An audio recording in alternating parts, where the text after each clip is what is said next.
Yes, hatimaye tena ndani ya nyumba tuko na Paula M4. Wasema ni episode ya nne tamthilia bomba sana hapa. Ni Love Alarm, kumbuka nitoka DC Production. Tuko na msimu wa pili, hii inapigwa kitaalamu zaidi.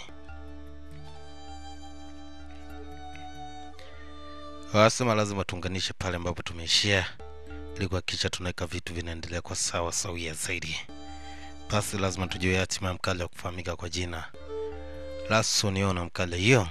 Jua binti ambaye anafahamika kwa jina la Kim Zido. Nani alifanikiwa kuteka kiusai mwili wa binti na pia kuweza kuchukua nafasi ya moyo wa bibi. Sasa hii ni katika episode ya 4. Kumbuka tunaunganisha pale ambapo tulishia katika episode safi ambayo ilipita ya 3. Ausia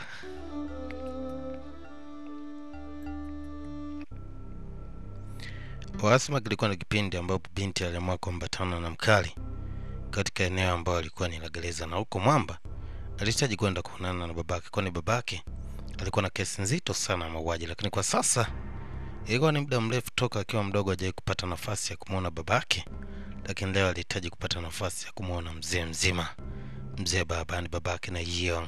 Na ni baada ya kupewa masimulizi mengi sana na mama. Asema kwa wakati ni kama mtu ambaye nimeshaokoka na naidi na uwezo wa kubadilisha kile ambacho nilikifanya kwa mwanzo, na nilikuwa naomba msamaha kwa kile ambacho nilikifanya, kwa sababu mambo ya huko yameweza kunifunza vitu vingi sana. Hata tabia ambayo inaonekana kwa sasa nadhani inaweza kubadilika, lakini bwana mdogo alikuwa na kitu chochote cha kuweza kumwambia mzee juu ya kile kizaza ambacho aliambiwa na mamake. Basi mzee alisema kwa kuwa umeamua kunitekelezea nafasi ya kuniacha niangamie katika pepo ya shimo hili, basi mwanangu, kile ambacho umekifanya sitakuwa na uwezo wa kuweza kukizuia. Wewe bwana mdogo Jung baada ya kutoka mle ndani alikuwa ni mtu mwenye huzuni nzito sana, lakini bibi alijua hali ya mtaalamu, hivyo alihitaji kumfariji na kumweka sawa zaidi, kwa sababu gundua kwa wakati mwamba alikuwa ni mtu ambaye ana matumaini kwa kitu ambacho kimetokea. Alipa binti anasema kuna njia mbili tu za kumfanya mtu aweze kujisikia bomba zaidi. Moja ni kuhakikisha unakuwa karibu yake, lakini pia ni kuhakikisha unatambua maumivu ambayo yanapatikana katika kile kitu ambacho anapitia mtu huyo. Basi ambaye upande wa pili kwa binti ambaye anafahamika kwa jina la Kurumin, leo akiwa anachezea katika program aliweza kukuta ujumbe, lakini upande wa pili kuna mtu ambaye tunaona kivuli tu. Ajaribu kumuuliza je, unahitaji kupata zaidi juu ya kile ambacho unakifanya? Sasa binti alipata kamshangao kidogo kwa sababu anaona vitu ambavyo anavifanya viendi, lakini sasa kuna mtu ambaye kwa kweli hatupati kuiona sura yake vizuri, lakini sasa anachati na bibi na anasema nafikiria unaweza kufanya kitu ambacho kinaweza kukupa nafasi ya kusogea zaidi. Alimpa kama gift katika programu ya Love Alarm, na hapa binti baada ya kufungua aweza kupata nafasi ya gundua mtu ambaye anampenda anapatikana katika eneo gani.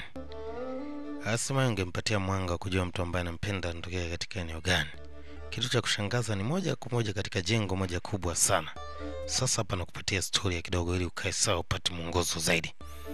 Wasema kumbe mwamba kipindi baada ya kujirusha kutoka chini kwenda juu ya ghorofa, kuna mtu ambaye aliingia na ndio mwamba kwa sasa ambaye anamiliki ile program ya Love Alarm. Huyo mwamba tujui ni nani ambaye alimtuma, lakini alifika katika ile eneo na aliweza kuhakikisha azuie ile mitambo iweze kujizima. Sasa ndio maana tumepata ukweli wa kwamba ina maana mwanaume Duke-go huenda akawa bado hajapoteza maisha, kwa sababu program bado zinaendelea kutamba. Lakini pia kulikuwa na muunganiko wa shade ambayo ilikuwa ni kama password. Bibi ambaye anafahamika kwa jina la Kim Jojo, yeye ndo alipewa na yule mwamba kufahamika kwa jina la Duke-go katika episode ya kwanza tu. Nafikiri kama umeiona utakuwa unajua anamzungumzia nani hapa. Duke-go wasema the program developer. Hasa upande wa pili kwa mkali Yeon leo aliweza kupata ujumbe kutoka kwa bibi. Asema ingekuwa ni vizuri kama leo tungepata nafasi ya kukutana, na hii ni baada ya mimi kutoka katika masomo yangu na wewe ukiwa umetoka katika shughuli zako. Ili mfurahisha sana mkali kwa leo. Asema na kitu muhimu sana ambacho alikuwa anahitaji kumwambia binti. Sasa tujue ni kitu gani ambacho anahitaji kumwambia bibi. Lakini bibi akiwa anambamba katika kituo fulani cha basi hivi, aliweza kuona programu yake imewaka na pembeni alikuwa anaonekana mkali wa kufahamika kwa jina la Angsun. Mwamba huyo hapa ameshaona saizi bao bwela lazima apiganie upendo wake tu. Hiti kila ambako anaenda mkali anazidi kumfuata nyuma na hiyo gari. Sasa binti anajiuliza nini ambacho alifanya kwa wakati huo. Ilikuwa ni katika eneo la chuo, binti akiwa ametulia tayari binchibu. Alishangaa sana kuona mwamba anahitaji kuingia katika eneo, lakini kabla ya mwamba kuingia, kuna mkali ambaye anapendana sana na rafiki yake na binti. Hivyo aliweza kuketi nyuma kidogo pale na rafiki yake na binti. Alikuwa anajisikia vizuri sana, anasema kwa sababu love yake Alam analia na ndio maana amekuwa anakuwa karibu sana. Lakini binti alileta habari za mwamba kufahamika kwa jina Sonia. Anasema kwa sasa amekuwa ni kama tatizo na king'ang'anizi, yani kupe. Basi waambia mwamba leo mpaka chuoni. Kumbuka ni superstar mkubwa sana kwa sasa, lakini leo amekuja na anasema anahitaji kurejea katika maisha ya binti Kim Jejo. Hili mkela sana binti kwa sababu ilikuwa ni kama fezea, lakini pia kutokana na umaarufu watu waliweza kupiga ili wapate hata habari za udaku kidogo. Lakini binti aliweza kutoka nje kutokana na kile ambacho kilitokea mule. Basi mkali alihitaji kumwambia binti tu. Asema ajue ile Shedi, amwambia sitahitaji kusikia tena habari za Shedi. Kwa saizi nitakachoangalia ni kutoka kwenye macho yako tu. Kwa macho yako ndio yataweza kunipa jibu ya kile ambacho mimi nitakiamini. Hii ilimshtua sana binti na anasema kuanzia sasa anaweza kumpa vitu fulani vya studio, unyonyaji fulani vya Talbintibu. Lakini sasa wanaambia upande wa pili kwa mkali iliweza kutokea kitu ambacho kiliashiria ishara ya kitu ambacho kinaendelea upande wa pili ku. Anasema kwa sasa anaona, lakini mwamba huku kuna hisia ambayo aliweza kuipata ilimshtua sana.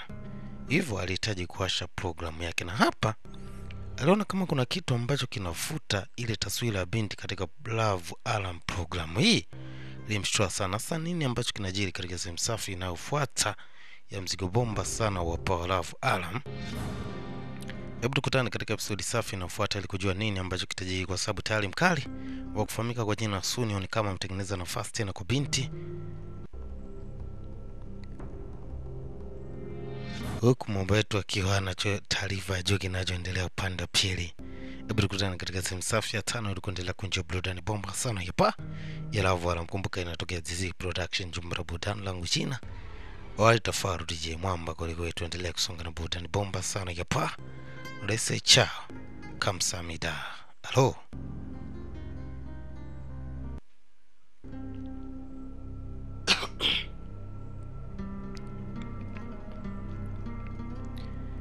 Lakini sasa pia kuna namna ya kuweza kuipata hii picha popote ulipo ndani na nje ya Tanzania.